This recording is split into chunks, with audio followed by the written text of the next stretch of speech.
This is Capture the Charm of Your Hometown in Watercolor by Frank Loudin.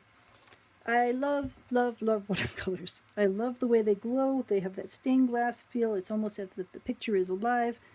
And I love the idea of being able to document your town, because towns, at least my town, seems to be changing all the time, and things that you thought were going to stay around forever somehow get taken away.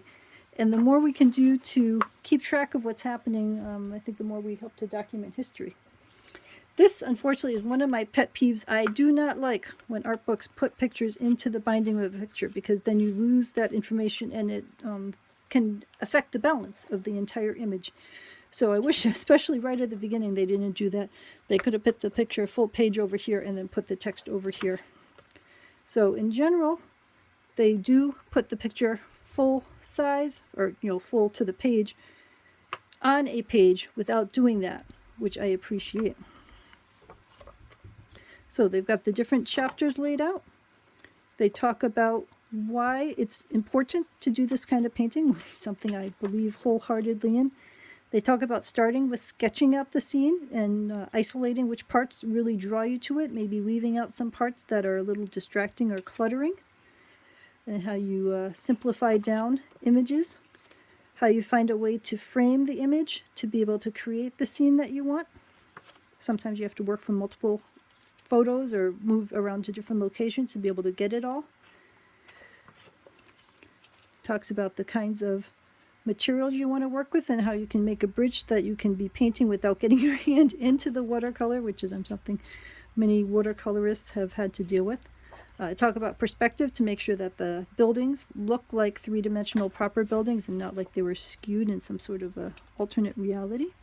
And how to keep people aligned so that you're able to get the people to also look like they fit proportionally. If you do a drawing first and then you want to move it onto watercolor paper after you're done with the drawing, it talks about how to transfer it. And then I like this part, how to do different kinds of moods by changing the types of colors you use. There's a wholly different mood if you're doing an evening autumn scene versus a cool winter or a cool summer scene, and how you can play with that and see which one you're aiming for. Because it's not that one is better or worse, it's what you're after. Are you after a cool winter scene, or are you after a warm summer scene? It's completely up to you as the artist what you want to create, and maybe you want to create all of them. You'll create a scene, one for each season that's being taken place here.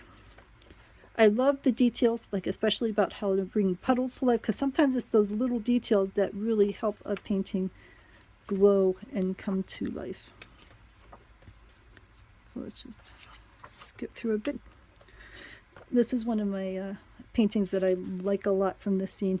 He talks about mapping out different ways of approaching this scene. Do I want to do it with no creatures, with some chickens, with nothing else, and how it makes a difference how your eye flows through the picture and how you feel about it depending on the people. You're trying to tell a story with your image.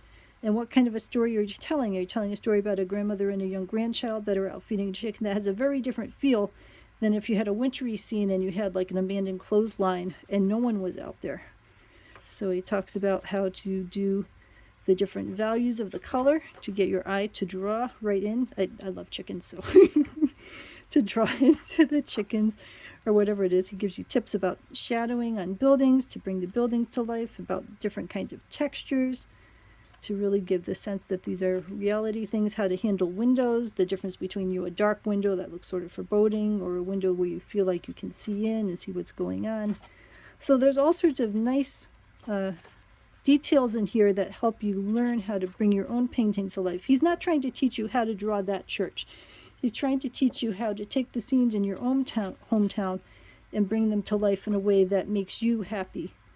Because he might choose to paint a particular scene with a cool winter effect, and you might decide, I really want it with a warm summer effect with lots of people around and lots of activity, and that would make you happier. And that's the point, is to do something that makes you really happy. So he talks about using photograph studies, or be there in person in a plein air to bring the different details to life.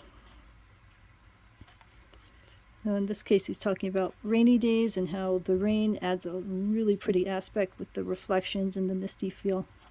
I really like rainy day kinds of pictures. And how to look in at the details to figure out what you want to highlight, what would draw the eye in, and make the picture more interesting. So now we got snow. I live in New England, so I love snow.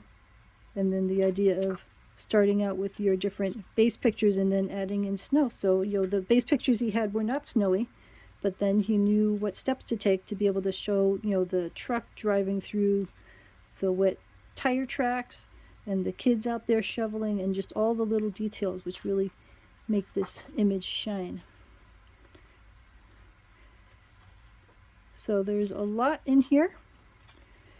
It again is not a instructional painting book about how to paint this station, although you could use it that because it certainly gives you enough information.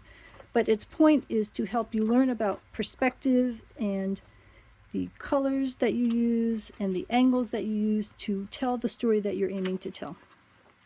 And I think it does a wonderful job of that. So let me know if you have any questions. Capture the charm of your hometown in watercolor.